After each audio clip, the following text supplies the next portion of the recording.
어우동 조선이 지우려 했던 여자. 1파트 양반가 규수로 태어나다. 조선 성종 시대입니다. 한양 도성 안기와 집이 빼곡하게 들어선 어느 양반 마을에 딸이 하나 태어났습니다. 아버지는 박윤창이라는 양반이었습니다. 벼슬이 높지는 않았지만 집안은 반듯했고 살림도 넉넉했습니다. 그 집에서 태어난 딸은 어릴 때부터 남달랐습니다. 또래 아이들이 뛰어놀 때 이 아이는 방 안에 앉아 글을 읽었습니다. 당시 여자아이들이 글을 배우는 것 자체가 흔한 일이 아니었습니다. 여자는 글을 몰라도 된다고 했습니다. 바느질을 잘하고 음식을 잘하면 그것으로 충분하다고 했습니다. 그런데 이 아이는 스스로 글을 익혔습니다. 아버지의 서재에 몰래 들어가 책을 꺼내 읽었습니다. 글자를 하나씩 깨우쳐 나갔습니다. 얼굴도 빼어났습니다. 이목구비가 뚜렷하고 눈빛이 맑았습니다.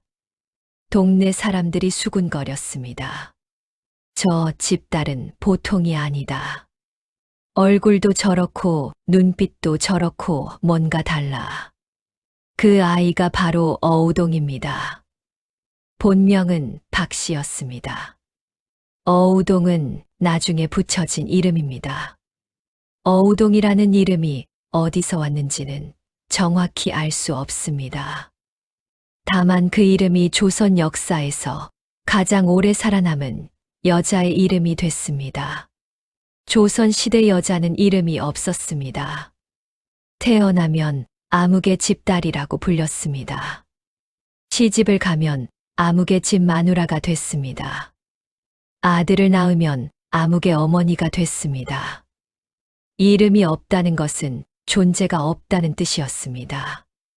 아버지의 딸로 태어나 남편의 아내로 살다가 아들의 어머니로 죽는 것. 그게 조선 여자의 삶이었습니다. 그런데 이 아이는 달랐습니다. 글을 알았고 시를 알았고 자신이 무엇을 원하는지 알았습니다. 그리고 그것을 숨기지 않았습니다. 그것이 이 여자의 비극이 시작되는 지점이었습니다. 어우동이 15살이 되던 해 혼인이 결정됐습니다. 상대는 태강수 이동이었습니다. 태강수는 왕족의 후손입니다. 신분으로 따지면 어우동 집안보다 훨씬 높았습니다. 어우동의 아버지 박윤창은 이 혼인을 자랑스러워했습니다. 딸이 왕족 집안으로 들어가다니 이런 혼사가 어디 있냐고 기뻐했습니다. 동네 사람들도 박윤창 집안이 잘 됐다고 했습니다. 혼인날 어우동은 곱게 단장을 했습니다. 붉은 연지를 찍고 쪽머리를 올리고 혼례복을 입었습니다. 그런데 혼인 첫날부터 이상했습니다. 이동은 어우동에게 관심이 없었습니다. 혼인 첫날 밤 이동은 술에 잔뜩 취해 들어왔습니다. 눈이 풀려 있었고 걸음이 비틀거렸습니다. 어우동은 단정하게 앉아 기다렸습니다. 이동은 어우동을 한번 쳐다보더니 그냥 쓰러져 잠들었습니다. 코를 골며 잠드는 이동을 보면서 어우동은 생각했습니다. 이 사람은 나를 원하지 않는구나. 다음 날도 마찬가지였습니다. 그 다음 날도 마찬가지였습니다. 이동에게는 이미 좋아하는 여자가 따로 있었습니다. 기생이었습니다. 한양에서 이름난 기생이었습니다. 이동은 혼인한 뒤에도 그 기생집을 드나들었습니다. 밤에 집을 나가서 새벽에 들어왔습니다. 술 냄새를 풍기며 들어와서는 어우동 얼굴도 쳐다보지 않고 잠들었습니다. 어우동은 알았습니다. 남편이 자신을 원하지 않는다는 것을. 그러나 조선의 여자는 그것을 참아야 했습니다. 아내는 남편이 돌아오기를 기다려야 했습니다. 설령 남편이 기생집에서 밤을 보내더라도 아내는 입을 닫아야 했습니다. 남편을 탓하면 안 됩니다. 남편을 원망하면 안 됩니다. 그냥 기다리면서 집안일이나 하면 됩니다. 그것이 조선의 아내에게 허락된 삶이었습니다. 어우동은 그 침묵 속에서 몇 년을 버텼습니다. 그런데 어우동은 그 시간 동안 무엇을 했을까요? 시를 썼습니다. 혼자 방에 앉아 글을 읽고 시를 지었습니다. 남편이 돌아오지 않는 밤, 등잔불 하나 켜놓고 붓을 들었습니다. 자신의 마음을 글로 적었습니다. 그 시들이 소문이 났습니다. 이동의 집에 드나드는 사람들이 어우동의 시를 봤습니다. 선비들이 읽었습니다. 이런 시를 짓는 여자가 있다니 감탄이 나왔습니다. 당시 여자가 이 정도 수준의 시를 짓는다는 것은 매우 드문 일이었습니다. 어우동의 시는 감정이 살아 있었습니다. 화려한 표현보다 솔직한 감정이 담겼습니다.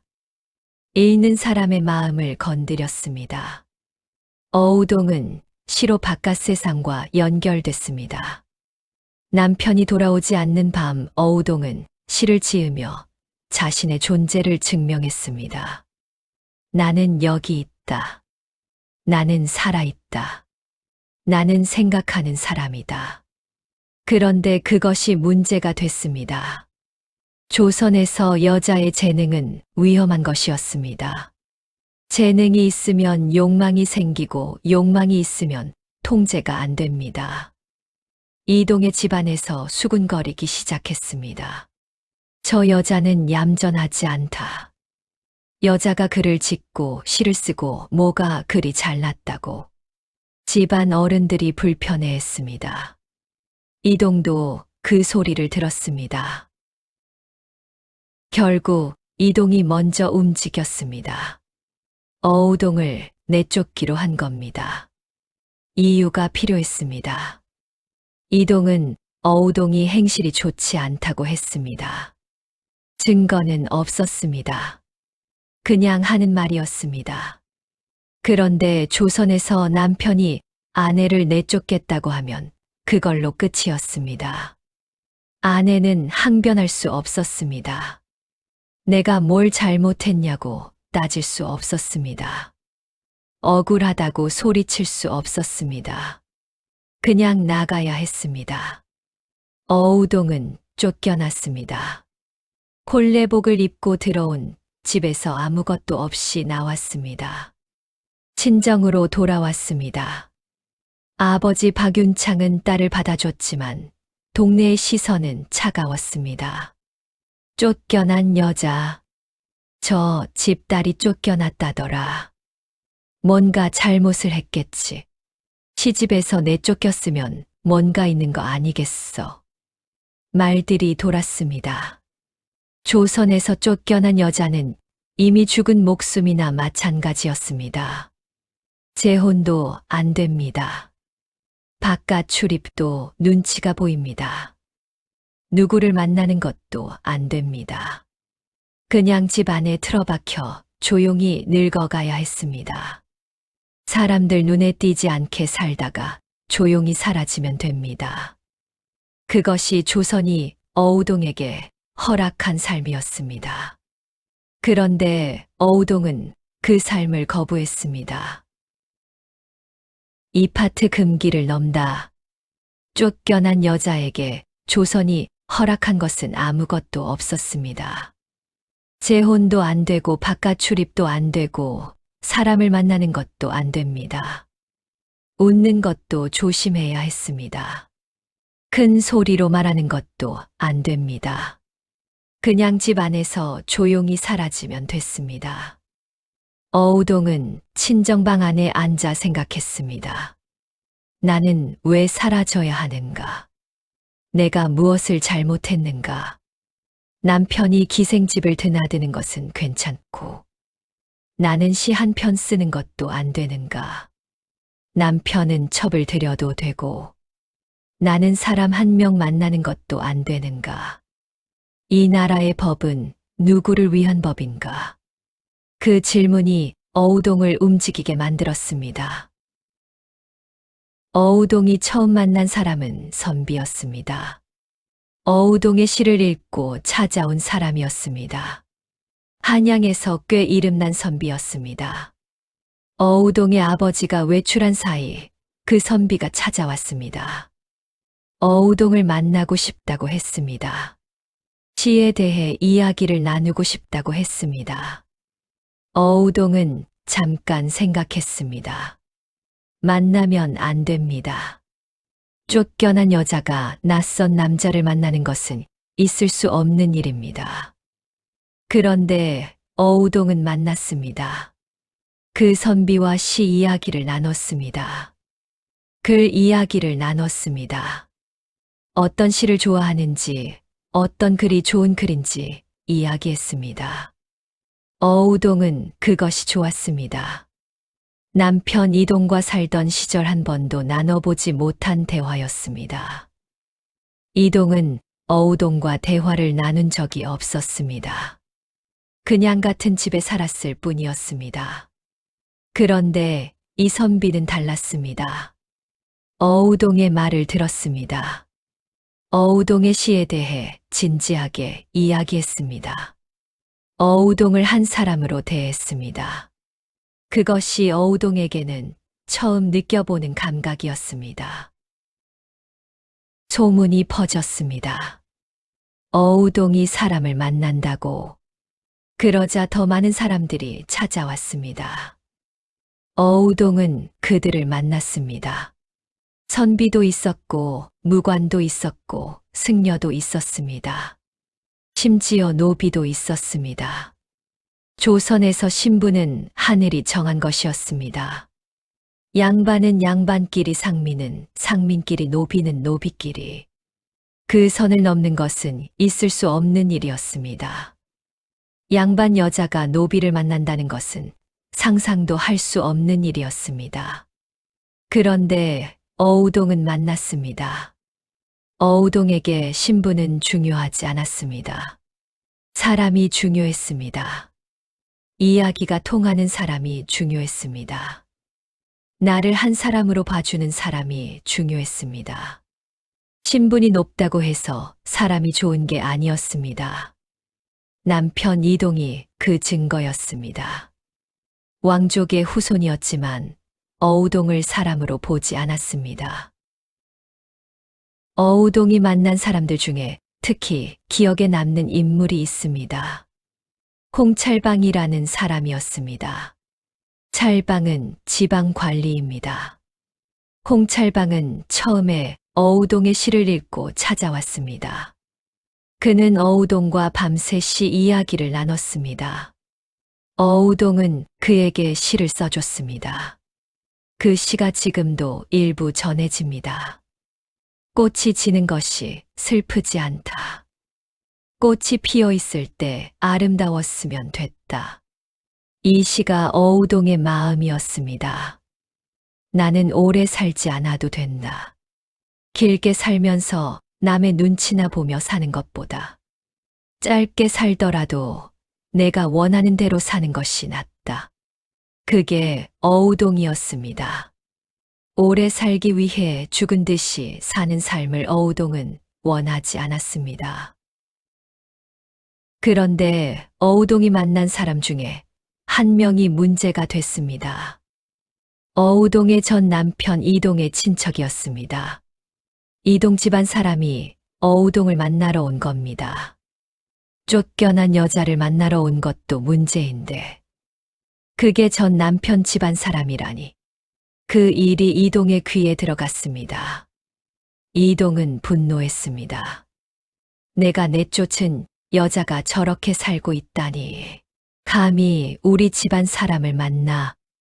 이동은 관아에 고발했습니다. 어우동이 음란한 짓을 하고 있다고. 그 고발 한 장이 어우동의 운명을 바꿔놨습니다. 3파트 스캔들이 터지다. 고발이 들어오자 한양이 발칵 뒤집혔습니다. 포졸들이 움직였습니다. 어우동을 만난 사람들을 하나씩 잡아들이기 시작했습니다. 조사가 시작되자 이름이 줄줄이 나왔습니다. 1명, 2명이 아니었습니다. 10명을 넘어서 20명이 됐습니다. 20명을 넘어서 계속 늘어났습니다. 조선왕조실록에는 어우동과 관계한 남자가 수십 명이라고 기록돼 있습니다. 그 명단을 보면 놀랍습니다. 종친이 있었습니다. 왕족의 후손들이었습니다. 고위 관리가 있었습니다. 성균관 유생이 있었습니다. 무관이 있었습니다. 승려가 있었습니다. 그리고 노비가 있었습니다. 조선 신분제의 맨 위부터 맨 아래까지 모든 계층이 다 들어 있었습니다. 이것이 무엇을 말하는 걸까요? 어우동이 특별히 문란한 게 아니었습니다. 조선의 모든 계층 남자들이 어우동에게 찾아왔다는 뜻입니다. 어우동이 뭔가를 가지고 있었다는 뜻입니다. 그것이 아름다움이었는지, 재능이었는지, 아니면 자유로움이었는지. 이유는 알 수 없습니다. 다만 조선의 남자들이 어우동에게 몰려들었다는 사실은 남아 있습니다. 의금부에서 어우동을 신문했습니다. 의금부는 왕이 직접 관할하는 최고 사법기관입니다. 보통 사람들이 가는 곳이 아닙니다. 반역죄나 중대한 국가 범죄를 다루는 곳입니다. 그런데 어우동이 의금부에 끌려왔습니다. 그만큼 이 사건이 크게 다뤄졌다는 뜻입니다. 신문관이 물었습니다. 어우동, 내가 이런 짓을 왜 했느냐? 어우동이 대답했습니다. 내가 좋아서 한 것이요. 그 한마디가 조선을 충격에 빠뜨렸습니다. 반성이 없었습니다. 잘못했다는 말이 없었습니다. 살려달라는 말도 없었습니다. 두려움도 없었습니다. 그냥 내가 좋아서 한 것이요. 신문관이 다시 물었습니다. 그게 얼마나 큰 죄인지 모르느냐? 어우동이 말했습니다. 내가 한 일이 왜 죄인지 모르겠소. 조선의 남자들은 당황했습니다. 이 여자를 어떻게 해야 하는가? 잘못했다고 하면 어떻게 처리할지 알겠는데, 이렇게 나오면 어떻게 해야 하는가? 성종이 직접 나섰습니다. 성종은 조선 역사에서 성군으로 불리는 왕입니다. 경국대전을 완성하고 법을 정비하고 학문을 장려했습니다. 유교 질서를 조선 땅에 확실하게 심으려 했던 왕입니다. 그런데 그 성종이 어우동 한 여자 때문에 직접 나선 겁니다. 신하들을 불러 어우동의 처벌을 논의했습니다. 회의가 길어졌습니다. 대신들의 의견이 나뉘었습니다. 한쪽에서는 말했습니다. 법에 따르면 유배형이 맞습니다. 간통죄는 사형이 아닙니다. 다른 쪽에서는 말했습니다. 이 여자는 반성을 하지 않습니다. 그냥 두면 다른 여자들이 본받을까 두렵습니다. 조선의 기강을 세우려면 엄하게 다스려야 합니다. 논쟁이 며칠씩 이어졌습니다. 신하들이 글을 올렸습니다. 성종이 읽었습니다. 그런데 이상한 일이 있었습니다. 어우동과 관계한 남자들은 어떻게 됐을까요? 종친들은 자귀를 깎였습니다. 관리들은 파직을 당했습니다. 유생들은 과거를 볼 수 없게 됐습니다. 무관들은 직위를 잃었습니다. 승려는 절에서 쫓겨났습니다. 그런데 그게 전부였습니다. 시간이 지나자 하나씩 돌아왔습니다. 파직된 관리가 다시 관직을 받았습니다. 자귀를 깎인 종친이 다시 자기를 회복했습니다. 유배를 간 사람이 돌아왔습니다. 목숨을 잃은 사람은 단 한 명도 없었습니다. 그런데 어우동은 달랐습니다. 어우동에게는 사형이 내려졌습니다. 왜 어우동만 사형이었을까요? 법적으로 따지면 어우동의 행동은 당시 기준으로도 사형감이 아니었습니다. 간통죄의 기본 형벌은 유배였습니다. 신하들 중에도 유배면 충분하다고 한 사람이 많았습니다. 그런데 성종은 사형을 명했습니다. 이유가 딱 하나였습니다. 어우동이 반성하지 않았기 때문입니다. 내가 좋아서 한 것이요. 이 한마디가 어우동을 죽게 만들었습니다. 반성을 했다면 살았을 겁니다. 살려달라고 했다면 살았을 겁니다. 잘못했다고 눈물을 흘렸다면 살았을 겁니다. 조선의 지배층이 두려워한 것은 어우동의 행동이 아니었습니다. 어우동의 태도였습니다. 이 여자가 반성 없이 저렇게 살다가 죽으면 다른 여자들이 어우동을 따라 할 수도 있습니다.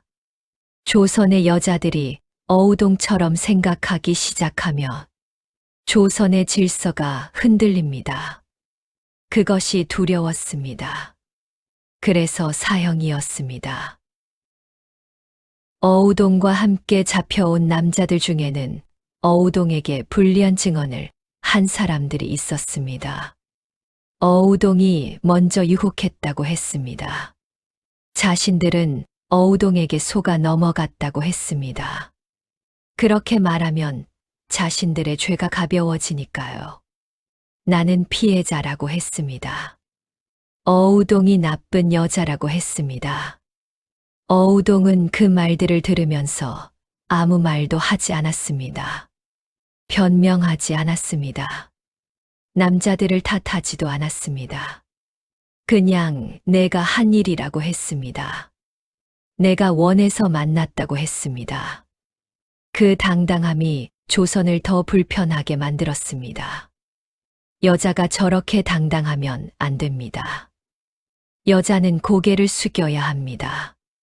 여자는 남자 앞에서 작아져야 합니다. 그런데 어우동은 끝까지 고개를 들고 있었습니다. 사파트 사형 그날과 그 이후 1480년 어우동의 사형이 집행됐습니다. 성종 11년이었습니다. 정확한 날짜는 기록에 남아있지 않습니다. 장소도 마찬가지입니다. 조선은 어우동의 죽음조차 기록하지 않으려 했습니다. 다만 어우동이 죽었다는 사실만 실록에 몇 줄 남아 있습니다. 어우동의 나이 26이었습니다. 26. 이제 막 살기 시작한 나이였습니다.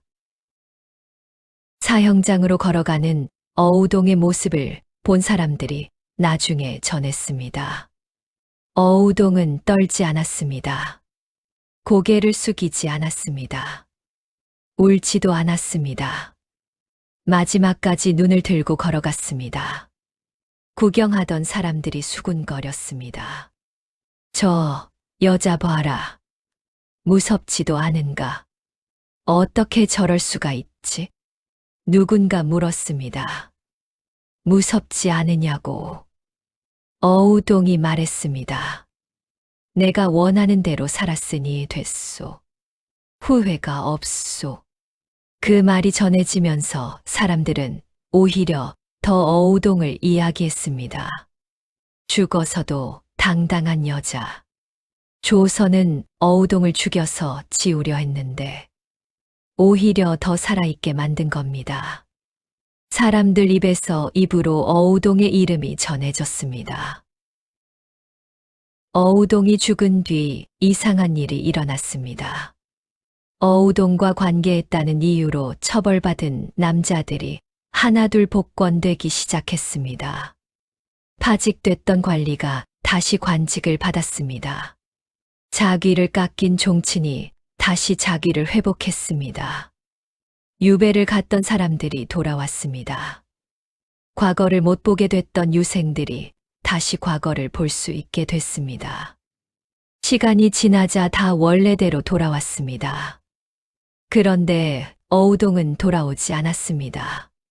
26에 죽은 어우동은 그냥 죽은 채로 있었습니다. 이것이 조선의 법이었습니다. 남자에게는 관대하고 여자에게는 가혹한 법. 남자는 실수해도 돌아올 수 있고, 여자는 한 번 선을 넘으면 끝인 법. 어우동이 죽은 뒤 그녀의 시들은 어떻게 됐을까요? 대부분 사라졌습니다. 조선은 어우동의 흔적을 지우려 했습니다. 어우동이 썼다는 것이 알려진 시는 위험했습니다. 그 시를 가지고 있다가 발각되면 곤란해질 수 있었습니다. 그래서 대부분 불태워졌습니다. 그러나 일부 시는 살아남았습니다. 누군가 몰래 베껴서 숨겨뒀기 때문입니다. 어우동의 시가 좋았던 사람이 있었던 겁니다. 그 시를 읽고 싶지 않았던 사람이 있었던 겁니다. 살아남은 시들을 읽어보면 어우동이 어떤 사람인지 느껴집니다. 원망이 없습니다. 남편을 원망하지 않습니다. 세상을 원망하지 않습니다. 슬픔이 있지만 체념은 없습니다. 자신이 선택한 삶에 대한 당당함이 있습니다. 나는 내가 원하는 대로 살았다. 그것으로 충분하다. 그게 어우동의 시에 담긴 마음이었습니다. 조선왕조실록은 어우동을 음란한 여자로 기록했습니다. 행실이 나쁜 여자로 기록했습니다. 조선의 기강을 어지럽힌 여자로 기록했습니다. 그런데 500년이 지난 지금 우리는 다르게 읽습니다. 어우동은 자신의 삶을 스스로 선택한 여자였습니다. 남편이 정해주지 않았습니다. 아버지가 정해주지 않았습니다. 나라가 정해주지 않았습니다. 자신이 정했습니다. 만나고 싶은 사람을 만났습니다. 하고 싶은 말을 했습니다. 쓰고 싶은 시를 썼습니다. 조선에서 그것은 죽어야 할 죄였습니다. 그러나 지금 우리는 압니다. 그것은 죄가 아니었습니다. 어우동 이후에도 조선의 법은 바뀌지 않았습니다. 여자는 여전히 선택할 수 없었습니다. 여자는 여전히 남편이 정한 삶을 살아야 했습니다. 쫓겨난 여자는 여전히 조용히 사라져야 했습니다. 그러나 어우동의 이름은 살아남았습니다. 지워지지 않았습니다. 조선이 그토록 지우려 했는데 지워지지 않았습니다. 왜일까요? 사람들이 어우동 안에서 자신을 봤기 때문입니다. 나도 저렇게 살고 싶었는데, 나도 저렇게 말하고 싶었는데, 나도 저렇게 당당하고 싶었는데, 그 마음이 어우동을 살아있게 만들었습니다. 조선의 모든 여자들이 마음속으로 어우동이고 싶었던 겁니다. 어우동은 조선 최대의 스캔들로 기억됩니다. 그런데 스캔들이라는 단어가 과연 맞는 걸까요? 스캔들은 잘못된 일에 붙이는 말입니다. 어우동이 한 일이 잘못된 일이었을까요? 자신이 원하는 사람을 만나고, 자신이 원하는 시를 쓰고, 자신이 원하는 삶을 산 것. 그게 잘못인가요? 조선의 법이 잘못이었는지, 어우동이 잘못이었는지. 500년이 지난 지금 우리가 다시 생각해 볼 때입니다. 어우동의 진짜 죄는 하나였습니다. 자신의 삶을 스스로 선택했다는 것. 그것이 전부였습니다. 그 죄로 26에 죽었습니다. 그러나 그 이름은 500년이 지난 지금도 살아있습니다. 조선이 지우려 했지만 지워지지 않은 이름. 어우동. 당신은 어우동을 어떻게 기억하시겠습니까? 오늘 영상이 도움이 되셨다면 좋아요 한번 눌러주시고 구독과 알림 설정도 부탁드립니다. 어우동의 이야기가 마음에 남으셨다면 주변에 공유해 주시면 큰 힘이 됩니다. 다음 영상에서 또 뵙겠습니다.